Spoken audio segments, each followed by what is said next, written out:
Dolar hepsi bu gavurların parasıdır. Amerika bizi yok etmek istiyor.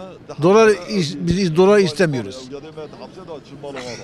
Dolar alışverişimiz olmasın. Ben böyle iyi biliyorum. En iyisi de odur ya. He. Eskide altınlar falan vardı.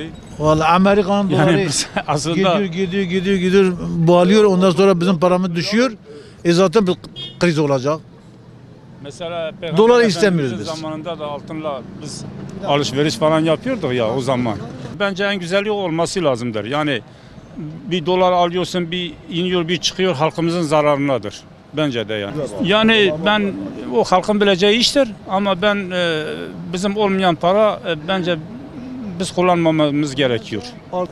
Şimdi günümüz nesilde çıkan gençler, İslam'ı tanıyan gençler, yani siyaseten değil ha.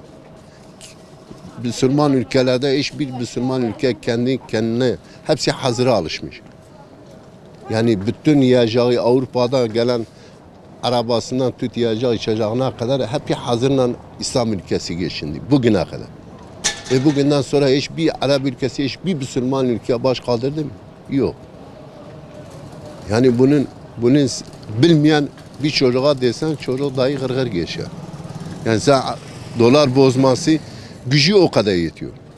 Yani gücü o kadar yetiyor. Neden gücü o kadar? Şimdi biz 74'te Amerika'da bize süt tozu geliyordu.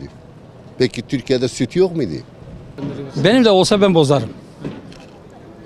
Benim de dolarım yoktu. Olsaydı ben bozardım.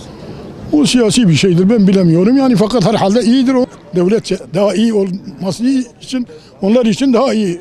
Hani Amerika'nın tesiri altında olmamaları için. Yabancının parası ne işi var?